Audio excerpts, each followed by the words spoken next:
And on this Wednesday, April 9th, 2025 edition of Newsmakers, the Department of Homeland Security will start to monitor immigrant social media for anti-Semitism.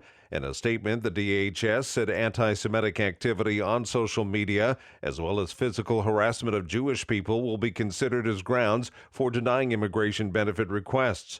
The DHS added there is no room in the United States for the rest of the world's terrorist sympathizers, and we are under no obligation to admit them or let them stay here.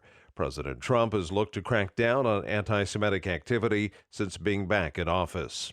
Fulani terrorists killed more than 60 Christians last week in Nigeria's Plateau State, what the governor called a genocide. Sources told Christian Daily International Morning Star News the attacks were carried out April 2nd and 3rd against 7 Christian communities, displacing more than 1,000 Christians in the area. Preparations for widely popular Lent and Holy Week processions are underway across Latin America, but not in Nicaragua. They've been largely banned for a second year in the Central American country, and that's the least of the worries of the faithful in a country that priests in exile, the U.S. government, and human rights advocates say is continuing one of the world's worst religious persecutions.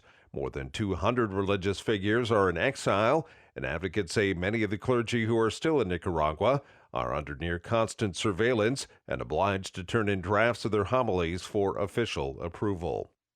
President Trump's nominee for ambassador to the Vatican defended many of the administration's foreign aid cuts at a Senate hearing yesterday, even while saying Catholic charitable groups are well equipped to deliver such aid efficiently.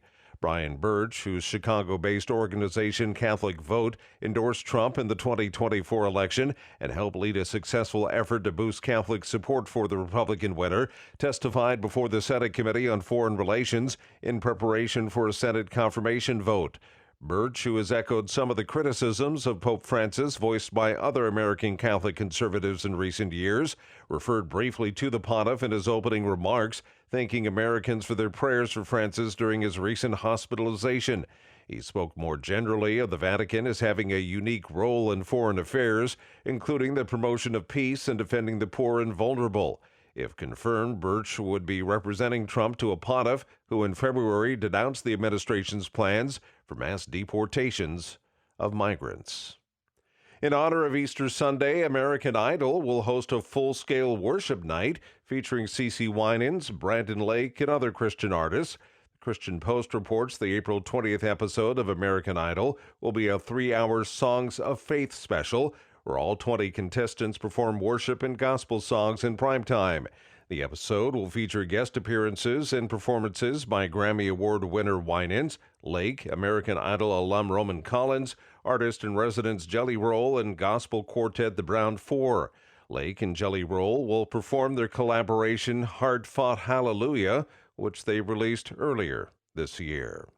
And that's Newsmakers for this Wednesday, April 9th, 2025 edition. I'm Keith Black.